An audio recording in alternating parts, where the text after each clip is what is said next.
Hi friends. மூசா நபி தன் கையில் உள்ள கோலை வானத்தை பார்க்க உயர்த்திய உடனே அவர் எதிரே இருந்த செங்கடல் இரண்டாக பிளந்து வழி கொடுத்தது. மூசா நபியும் இஸ்ரேலிய மக்களும் அந்த பாதையை கடந்து செங்கடலுடைய மறுபக்கத்துக்கு போறாங்க. அவர்களை பின்தொடர்ந்து துரத்தி கொண்டு வந்த அரசன் ஃபிரௌனும் அவனுடைய படைகளும் அந்த பாதையை கடக்க முயற்சி செய்யும் பொழுது மூசா நபியோ அவர் கையில் வைத்திருந்த கோலை பூமியை பார்த்து கீழே இறக்கிய உடனே இவ்வளவு நேரமாக இரண்டாக பிளந்திருந்த செங்கடல் இப்ப ஃபிரௌனையும் அவனுடைய படைகளையும் தண்ணிக்குள்ளேயே வைத்து மூழ்கடி.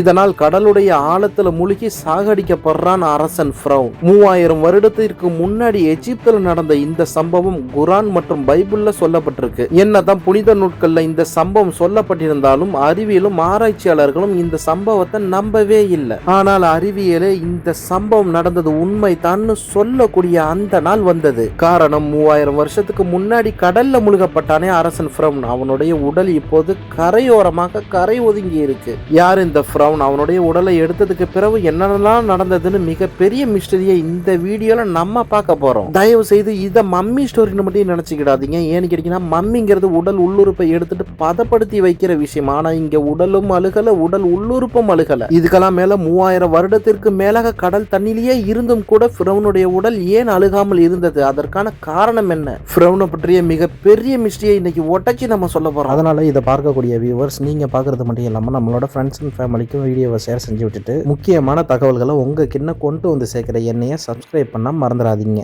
1897 எகிப்து நாட்டுடைய செங்கடல் கரையோரமாக ஒரு பாடி கரையொதுங்கி கிடக்குது. சரியா சொல்லணும்னா 130 வருடங்களுக்கு முன்னாடி ஊர் மக்கள் பாக்குறாங்க. ஆனா அந்த பாடி அழுகவும் இல்லை, துர்நாற்றமும் அடிக்கவும் இல்லை. கண்டிப்பா இது ஒரு மம்மியோட பாடியா தான் இருக்கணும்னு நினைச்ச எகிப்து நாட்டு மக்கள் அந்த பாடியை எடுத்துக்கொண்டு மக்களின் பார்வைக்காக மியூசியத்துல கொண்டு போய் வச்சிடறாங்க. காலங்கள் கடக்குது. சரியா சொல்லணும்னா 1981 பிரான்ஸ் நாட்டை சேர்ந்த டாக்டர் மோரிஸ் புகாலி அப்படிங்கிற ஒரு மிகப்பெரிய ஆராய்ச்சியாளர் எகிப்து மியூசியத்துக்கு போறாரு. அங்க இருக்கக்கூடிய எல்லா மம்மிகளையும் பார்த்துக்கிட்டு இருக்கும் போதே ஒரு உடல் மட்டும் ஒரு விசித்திரமாக இருக்குது. சந்தேகப்பட்ட டாக்டர் மோரிஸ் இந்த உடலை எங்கிருந்து எடுத்தீங்கன்னு கேட்க, இது 1897 கடல்ல இருந்து எடுத்தது. உடல் உள்ளுறுப்புகள் கூட இன்னும் அழுகாம தான் இருக்கு. ஆனா இது யாரு என்னன்னு நிலவரம் தெரியலன்னு டாக்டர் மோரிஸுக்கு என்ன சொல்றாங்க. இது ஒரு மம்மியா இருந்தா பதப்படுத்தும் பொழுதே உடல் உறுப்புகளை எடுத்திருப்பாங்களே. இன்னும் கொஞ்சம் டீப்பா விசாரிச்சு பார்க்கும்போது தான் அவருக்கே தெரியுது இது 3000 வருஷத்துக்கு முன்னாடி எகிப்து நாட்டை ஆட்சி செய்த அரசன் ஃபிரௌனுடைய உடல் என்று. இவ்வளவு வருடங்களாக இந்த உடல் கடல் தண்ணிலேயே கிடந்திருக்கே. எப்பேற்பட்ட மம்மியாக இருந்தாலும் உடல் ஊறி போய் அழுகி போயிருக்குமே. ஆனா இதுல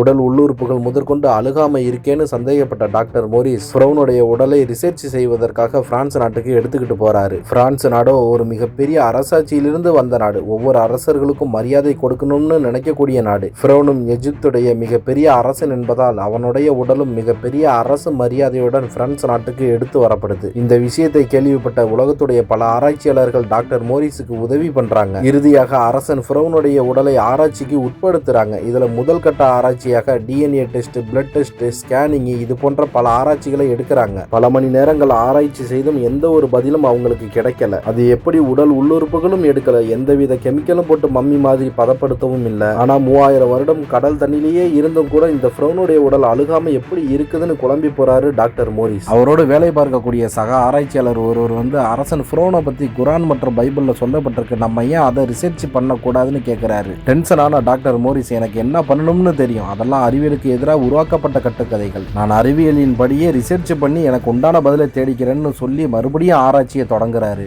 நாட்கள் மறுபடியும் கடக்குது. பல ஆராய்ச்சியாளர்கள் தளர்ந்து போறாங்க. டாக்டர் மோரிஸ் எதனால இந்த பாடி அழுகாம இருக்குதுன்னு ஒரு சின்ன குழு கூட கிடைக்காம விரக்தியில இருக்கிறாரு. இப்ப டாக்டர் மோரிஸுக்கு கடைசியான ஒரே ஒரு ஆப்ஷன் தான் இருக்குது. சக ஆராய்ச்சியாளர்கள் சொன்ன மாதிரி குர்ஆன் மற்றும் பைபிளை ரிசர்ச் செய்வது. மோரிஸ் ஒரு கிறிஸ்டியனுங்கிறதுனால அவருக்கு ஆல்ரெடி பைபிளை பத்தி முழுமையாக தெரியுங்கிறதுனால இஸ்லாமியர்களோட புனித நூலான குர்ஆனை ரிசர்ச் செய்ய ஆரம்பிக்கிறாரு. 1400 வருடங்களுக்கு முன்பாக ஃபிரௌனை பத்தி குர்ஆன்ல சொல்லப்பட்ட அந்த முதல் பக்கத்தை எடுத்து ஆர்வத்தோட படிக்க ஆரம்பிக்கிறாரு டாக்டர் மோரிஸ். இஸ்லாமியர்களோட புனித நூலான குர்ஆன்ல அரசன் ஃபிரௌனை பத்தி மோரிஸ் என்னதான் படிச்சாருங்கிறத குர்ஆன் நம்மளை கூட்டிக்கிட்டு போகக்கூடிய காலகட்டம் தான் பிஃபோர் ஆஃப் 1000 BC. அதாவது கிமு 1000வது வருடத்திற்கு முன்னாடி கிட்டத்தட்ட நம்ம வாழ்ந்துகிட்டு இருக்கிற கிபியோட கணக்கு பண்ணோம்னா 2026 இருந்து அப்ராக்சிமேட்டா 3000 வருடத்துக்கு பின்னாடி போகுது. அதாவது அது ஃபிரௌன் வாழ்ந்த காலகட்டம். இந்த ஃபிரௌனை பாத்தீங்கன்னா எகிப்து நாட்டுடைய மிகப்பெரிய சர்வாதிகார ராஜா. தாங்கிட்ட மிகப்பெரிய செல்வங்கள் இருந்தும் கூட இஸ்ரேலிய மக்களை அடிச்சு துன்புறுத்தி வேலை வாங்கக்கூடிய மிகப்பெரிய கொடுங்கோல் ஆட்சிக்காரன் தான் இந்த ஃபிரௌன். இந்த உலகத்துல பல மன்னர்கள் கொடுங்கோல் ஆட்சி செஞ்சிருக்கிறாங்க. ஆனா இந்த அரசன் ஃபிரௌன் மட்டும் மற்ற மன்னர்களோட வேறுபடுறான். குறிப்பிட்ட சில மதம் சார்ந்த அரசர்கள் இருப்பாங்க, இல்ல கடவுளே இல்ல அப்படின்னு சொல்லக்கூடிய நார்த்திக அரசர்களும் இருந்திருக்கிறாங்க. அதுபோல கடவுள் இருக்காரா இல்லையாங்கிறது எனக்கு தெரியாது, மக்கள் உங்கள் விருப்பப்படியே வாழ்ந்து கொள்ளுங்கன்னு சொல்லக்கூடிய சில அரசர்களும் இருந்திருக்காங்க.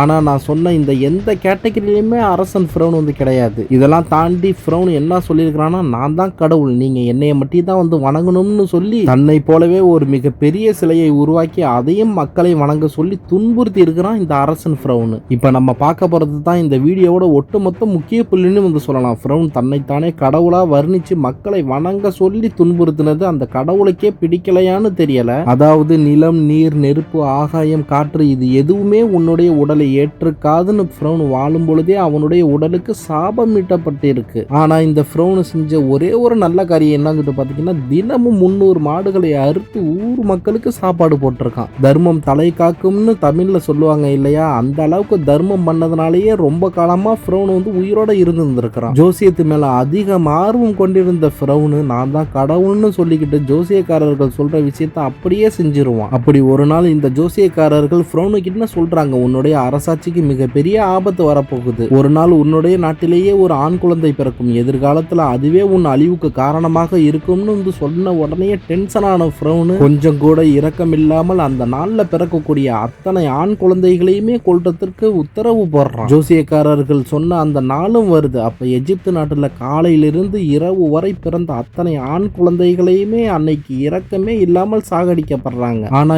எந்த ஆண் குழந்தையை கொல்ல உத்தரவு போட்டானோ அந்த ஆண் குழந்தை மட்டும் ஃபிரௌன் கண்ணிலையும் அவனுடைய ஆட்கள் கண்ணிலையும் படாம கரெக்டா அன்னைக்கு இரவு பத்திரமாக பிறக்குது. அந்த குழந்தையோட பெயர் தான் மூசா நபி. மூசா நபியுடைய அம்மா தன்னுடைய குழந்தையை ஃபிரௌன் கண்ணுல படக்கூடாதுங்கிறதுக்காக இரவோடு இரவாக குழந்தையை ஒரு கூடையில வச்சு நைல் நதியில விடுறாங்க. கொஞ்சம் கொஞ்சமாக நைல் நதியிலையும் அந்த குழந்தை மிதந்துகிட்டு போகுது. ஆமா, யார் இந்த மூசா நபின்னு நமக்கு ஒரு சந்தேகம் இருக்கும் இல்லையா? இந்த உலகம் ஆரம்பிக்கப்பட்டதுல இருந்து எந்தெந்த இடங்கள்ல எல்லாம் அநியாயம் கொடுங்கோலாட்சி நடக்குதோ கரெக்டா அந்த இடத்துக்கு இறைவனால் அனுப்பப்படக்கூடிய ஒரு இறை தூதர் தான் இந்த மூசா நபி. மக்களுக்குள்ளேயே மக்கள் மத்தியில் மக்களில் ஒருவராகவே பிறப்பார். அந்த குழந்தை வளர்ந்து பெரிய மனுஷனாகி ஊர்ல நடக்கிற அநியாயங்களையும் மக்களையும் அந்த ஊர் அரசர்களையும் சீர்படுத்துறது தான் இந்த மூசா நபியோட வேலை. இப்படி இந்த உலகத்துல முதல் ஆளாக அனுப்பப்பட்டவங்க தான் ஆதம் நபி. இவங்களோட பேரை நம்மள நிறைய பேர் கேள்விப்பட்டிருப்போம். இப்படி ஆதம் நபியில ஆரம்பிச்சு கிட்டத்தட்ட 1.5 லட்சம் இறை தூதர்கள் உலகத்துடைய பல்வேறு நாடுகள்ல பல்வேறு காலகட்டங்கள்ல பிறந்து மக்களோட மக்களாக வாழ்ந்திருக்கிறாங்க. இந்த வரிசையில கடைசி நபியா 1400 வருடங்களுக்கு முன்னாடி சவுதி அரேபியால பிறந்தவங்க தான் முகமது நபி ஸல் அவர்கள். இவங்களுடைய காலகட்டத்தில் தான் இஸ்லாம் மார்க்கம் உலகத்துல அதிக அளவுல பரவ ஆரம்பிச்சது.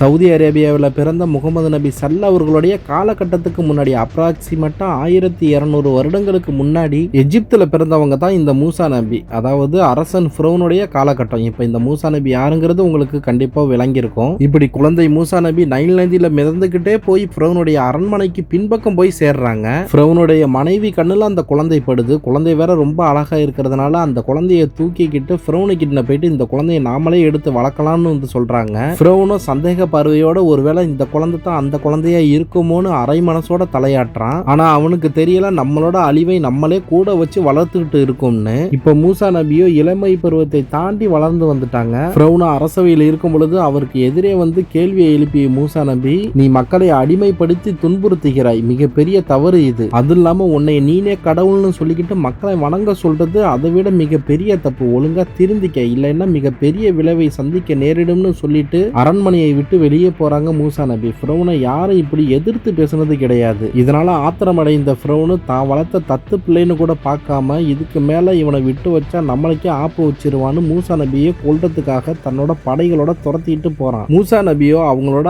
ஆதரவாளர்களான இஸ்ரேலிய மக்களுடன் சேர்ந்து ஃபிரௌன் கண்ணுல படாம தப்பிச்சு ஓடுறாங்க. நான் முன்னாடியே சொல்லியிருந்தேன்ல, ஃபிரௌன் தினமும் 300 மாடுகளை அறுத்து மக்களுக்கு தர்மம் கொடுக்கறான்னு. இப்படி தினமும் 300 மாடுகளை அறுத்து மக்களுக்கு தர்மம் செய்யறதுனால கஜானா காலியாகுது. அதனால ஒவ்வொரு நாளும் ஒரு மாடுகளை குறைச்சு அறுத்து பலியிடணும்னு அமைச்சர்கள்லாம் ஃபிரௌனுக்கு ஐடியாவை கொடுக்குதுவோ. இது அப்படியே ஃபிரௌனை ஃபாலோ பண்ணி ஒவ்வொரு நாளைக்கும் ஒரு மாடை குறைச்சிட்டு கடைசியா 300வது நாள் 300 மாடுகளையும் குறைச்சி தர்மத்தையும் நிப்பாட்டிட்டான். இப்படி இந்த மூசா நபியை துரத்திக்கிட்டு ஓடுற இந்த நாள் தான் இந்த 300வது நாள். இந்த நாள்ல தான் ஃபிரௌனும் மூசா நபியை துரத்திக்கிட்டு ஓடிட்டு இருக்கான். மூசா நபியும் இஸ்ரேலிய மக்களும் எகிப்து நாட்டுடைய செங்கடலுக்கு போயிடுறாங்க. செங்கடல் அப்படிங்கிறது மிகப்பெரிய ஆறு. ஒரு பக்கம் பார்த்தா எகிப்து நாட்டுடைய கரை, மறுபக்கம் கரையை பார்த்தீங்கன்னா சவுதி அரேபியாவுடைய கரை. இந்த நேரம் தான் ஃபிரௌனுடைய இறுதி இறுதி நேரம் இறை தூதர் மூசா நபிக்கு இறைவன் உதவிய நேரம்னு வரலாற்றுல சொல்லப்படுது. மூசா நபி இறைவனின் ஆணையோடு தன் கையில இருந்த அந்த கோலை ஆகாயத்தை பார்த்து உயர்த்திய உடனேயே செங்கடல் இரண்டாக பிளந்து வழி கொடுக்குது. இதுல மூசா நபியும் இஸ்ரேலிய மக்களும் வேக வேகமாக கடந்து செங்கடலுடைய மறுபக்கத்துக்கு போறாங்க.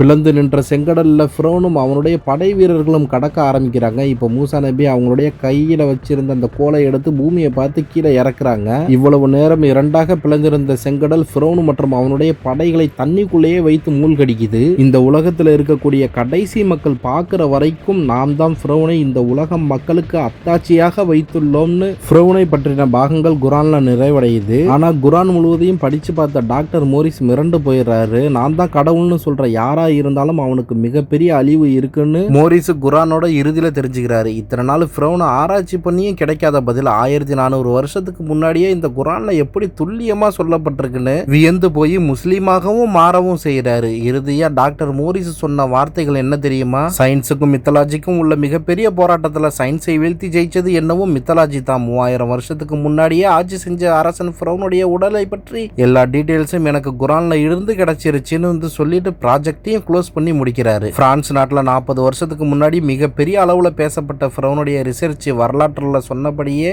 இந்த வீடியோல நம்ம டீடைல்ஸா காட்டியிருக்கிறோம். உலகத்துல அநியாயங்கள் அதிகமாக நடக்கும் பொழுது உண்மையாகவே மூசா நபி வருவாங்களா? டாக்டர் மோரிஸ் மற்றும் ஃபிரௌனை பற்றி நீங்க என்ன நினைக்கிறீங்கிறத கமெண்ட் பாக்ஸ்ல மறக்காம தெரிவிங்க. அடுத்த இன்ட்ரெஸ்டிங்கான மைஸ்ட்ரி வீடியோல சந்திப்போம். ஓகே, பை, see you நண்பா.